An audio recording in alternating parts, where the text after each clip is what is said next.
Hello, welcome back to my witch obsession. And today I wanted to talk about the books I've read lately, or the books I've been meaning to read. I also finished this one and I wanted to talk about it some more, but I didn't realize what a big pile I had going until I collected all of them to read or like tell you about. So, yeah, I feel like lately I've been feeling a lot more stable, or I feel like I've been feeling a lot more comfortable. I picked up knitting yesterday, which was funny because I haven't knitted in a really long time. But yeah, and I'm just so excited to talk about the books. I just want to get right into it. So this book, in hindsight, it wasn't as bad as I remember it to be, or it wasn't. I appreciate the story, but from a different perspective, not from how I usually look for a good romance novel. Usually, a good romance novel to me is more unhinged, it is strictly fictional, and even a little bit unrealistic. But nevertheless, it does have that happy ending, and this does have a nice happy ending where the couple come together. But to be honest, the ending's a little bit fuzzy. I just remember they get married, and the reason why I appreciate this from a different lens is because it did feel very real life, where it just felt like someone was telling me a story about their romance. Like, this kind of feels like a memoir, if I'm gonna be honest, because it does feel very realistic, and I understand the main character's frustration. And near the end, she starts to get frustrated with herself, and you're just like, okay, girl, I understand. It takes one emotional person from another to be like, okay, girl, I kind of get why you're behaving this way. You're still irritating me, but I understand. That's really all I have to say about this book, so I just kind of want to move on. And the book that I was reading with it was Jennette McCurdy's book. This is I'm Glad My Mom Died. And, everyone heard about this book, so I'm not going to say too much about it, but what I will say is it was a drag. So I really want to compare these two books because they kind of... So I'm reading this book. It's called Beautiful Country. I cannot pronounce this author's name, and I don't want to embarrass myself, so I'm not going to. And then these two, the reason why I'm comparing them is because this author, she's a Cancer moon, and Jennette McCurdy is a Cancer sun. And so because of that, it really shows through in the storyline where the mother is heavily involved. And it is kind of, I wouldn't say irritating, but it's a little bit frustrating because you're reading from their perspective and how they're constantly allowing themselves and being manipulated by their parents.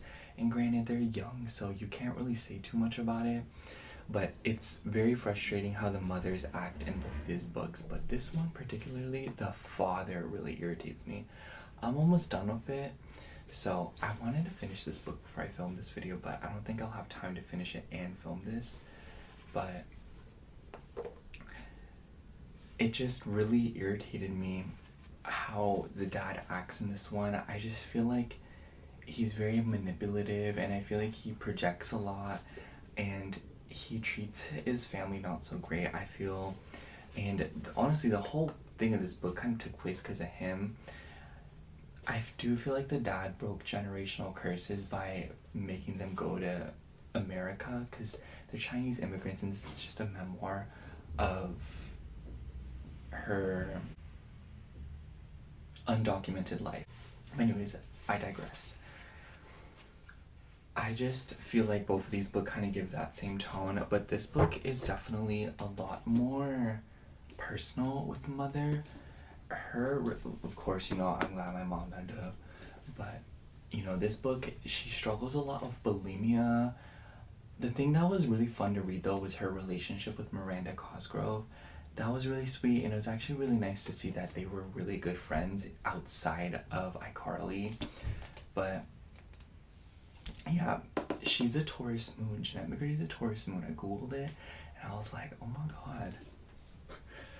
I kind of get it, you know, where she's like, I have to eat, and then she's like, what did I eat? And I'm like, I kind of get it. You know, I personally wouldn't give myself bulimia over it, and I understand the pressure and whatnot, but this book is very sad, and I think it kind of feels like when someone's coping with humor and telling you a very sad story. That's what it feels like.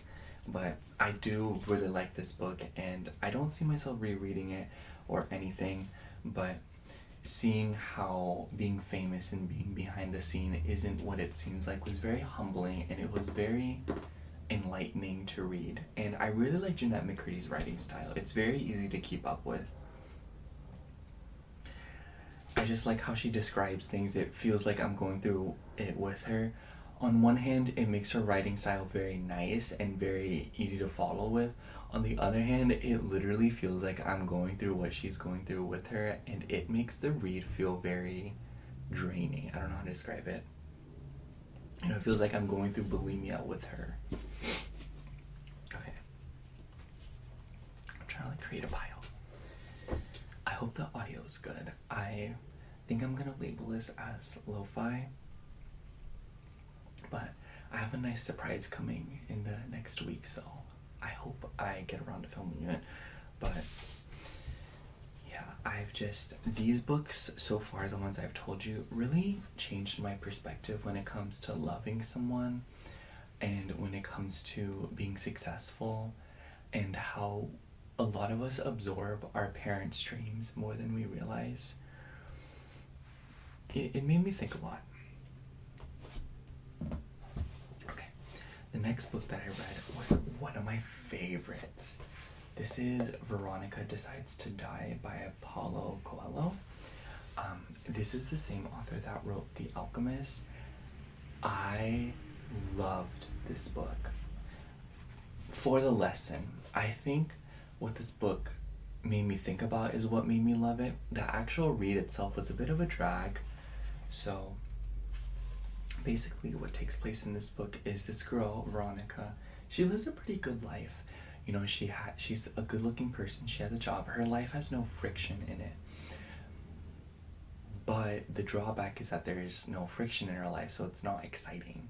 So she feels like she's just doing a one-way ticket to, you know, the end of this life, and she decides to, you know, do something about it, if you know what I mean. She decides to kick the bucket, and she ends up in a psych ward because, you know, she attempted something, and because of that they're like, oh, she's mentally unwell, you know, we're gonna have to put her in the psych ward.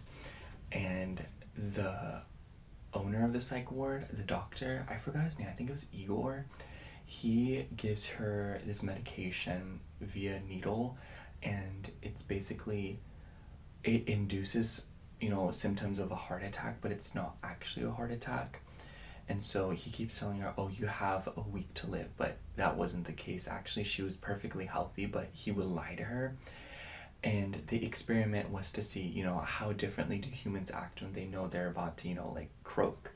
So because of that, you see how these people act in the psych ward and how they behave and how they think that the outside world is just as crazy as they are, and how they start to leave behind tact and some human moralities. And it was a very humbling read for me, and I loved the lesson because I feel like it made me hyper aware of like, yeah, like there's one life to live, you know, do what you want to do, be bold, change things up, and you really don't have to worry about what the next person thinks of you. And even if they do think you're crazy, and even if they do think, you know, that's like, that doesn't change anything, you know.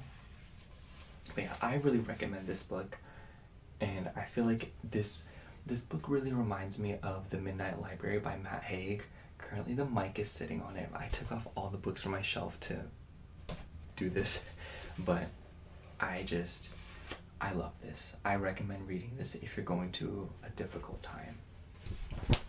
Okay, so The next book that I read, these books are kind of mingled together, but I'll talk about this book before I talk about the other one. But this is a pretty quick read. I read it in a few hours. This is Grief is a Thing with Feathers by Max Porter.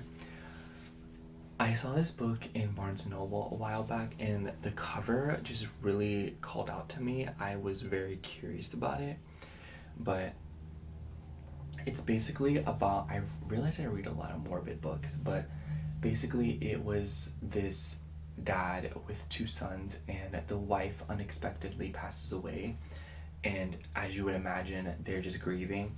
But in the midst of it, there's this crow that is in the book, the crow is with them, and the book basically goes back and forth between the perspective of the kids, the crow, and the dad. And I don't remember much about the book, to be honest, because it felt very confusing to read, but it didn't feel confusing to read in that it was hard to read, but it was just like, I've never grieved someone like that before, and I have yet to lose someone like that. Ugh, I'm not looking forward to the day it happens, of course, but because of that, I feel like if you are a grieving person, this is a very meaningful book, and the ending made me really emotional. I don't want to spoil the ending by any means, but it was just a very beautiful one, and it was very, I feel like it encapsulated what I imagine grief to be: very confusing, patronizing, people not understanding, people not getting it being a very deeply personal experience, and in the worst way possible. But yeah, I really like this one, and it was a very quick read, obviously. It's very thin. It's only like 100 pages. Okay, the next book that I read is this. This is Take a Hint, Danny Brown by Talia Hibbert. One of my favorite romance novels of all time. I read this back in 2023, and I decided to reread it because I thought the male protagonist is so cute, and it's confirmed in the book that the girl is a Sagittarius, so I love her personality. She's so bold, she doesn't care, and I really like how in your face this book is. Lots of cussing, and one might think it makes the book a little bit vulgar. On the other hand, though, it's always lighthearted, but when the characters get very emotional, they get very sweet, and it's very meaningful. And I don't know, I think that if you're looking for a good romance novel, read This Is It.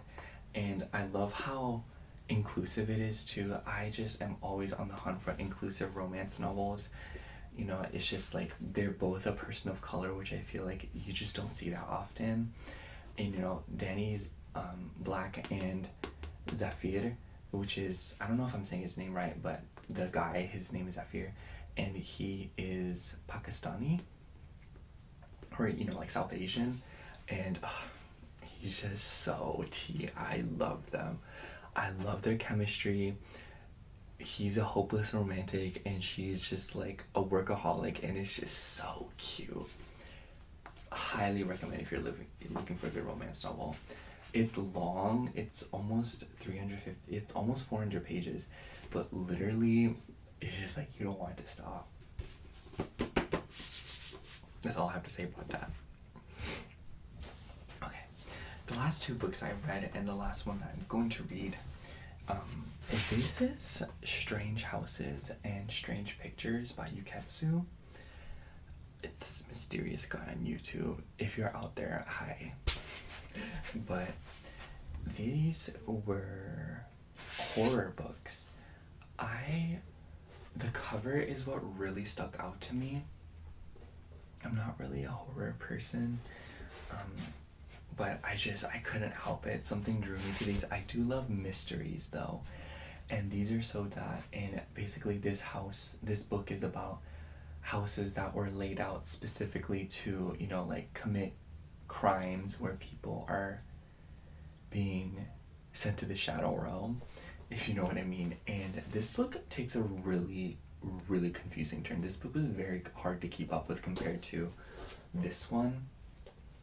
But this one, the way it starts was just like, okay, and then the way it ends, you're like, what is going on? This was easier to get right into because it felt. I love how both of these books starts. They get straight to the point. You know, there's no backstory that leads into it. It tells you as it goes, and it's very. It was a nice read, and this one, the ending is just very unexpected, and it felt a little bit inconclusive. It's kind of like a cliffhanger, but yeah, it was a lot. That's all I have to say about this one. But I don't know, like, do you guys want me to give spoilers, or would you rather me kind of keep it as like a review? Anyways, this one I liked so much in the house, more than the houses one. It is so good, y'all. Oh my gosh. It's about a series of people being unalived, and they all leave a picture. And the book is completely centered around the pictures that are drawn by these victims. And it tells its story, and there's so many people involved. It, like, if you're nosy, this is it. And the details are very gruesome at times, but it doesn't feel scary per se because you know what's kind of going on and the details are being presented to you, so it doesn't really feel like there's surprises. But my goodness, this one was such a good read. Oh my gosh. It literally, it feels like an episode of like Criminal Minds, or, you know, like Case Closed. It is just so good. I definitely recommend this. Even if you're not a horror person, it's definitely worth the read because it didn't scare me really. Don't get me wrong, there are some gory details in it, and you're kind of like, but I really loved it. And there are parts of it that are very sad, a little bit tragic, but overall, this is just the perfect mystery novel. I loved it. This is the author. He's on YouTube. You can look him up. It's called Yuketsu. Let me know if y'all know of him, or them, or her. Yeah, the last book I have yet to read. This is the book that I'm gonna get around to, but it's this one. It's Till Heist Part. It's just a romance novel. Apparently, you know, like, the girl is like a thief and she steals from a jewelry store, and then the guy's like onto her tail and trying to catch her, you know, so it's really, and they fall in love, you know. Typical romance stuff. But I'm very excited to read this one because I'm very intrigued. I've never seen a book like this before where it's like, you know, like a heist. What do you mean? But yeah. Those are the books I read, or I've been reading. Oh my gosh. This is a cute thumbnail. What do you think? But yeah, I hope you are doing well, and I'm about to go to the mall, and I was so excited because I've been thinking about it all week. But I really like these books, and I recommend all of them. Some of them are a little bit of a drag to read, and anyway, that's besides the point. I feel like what these books have taught me thus far is that love can be really frustrating, and finding a reason to love is one of those things where you have to find the reason yourself. And I'm gonna get emotional, but there is nothing that can force you to believe in love and to want love and to love and be loved. It's one of those things where it takes conscious effort and a decision to do. And not that in the sense that it's hard to love and be loved, but in the sense that allowing it to happen and allowing it to be so effortless is the hard part, but it's the part that when you get past that, it is so worth it. This book, since I'm reading it now, I'm retaining it more, and it's just really humbling because there's parts of the book where she goes to school and everyone's bullying her, and then she looks forward to a scoop of rice at a sweatshop, you know, and it makes me feel.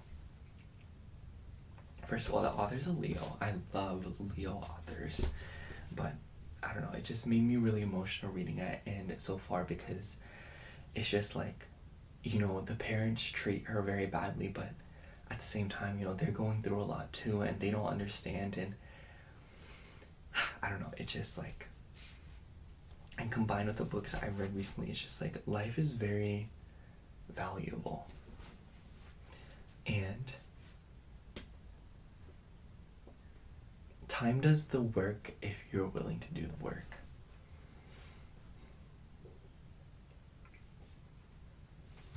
I don't know. I feel like I've left a part of myself in each of these books in exchange for something that they've taught me.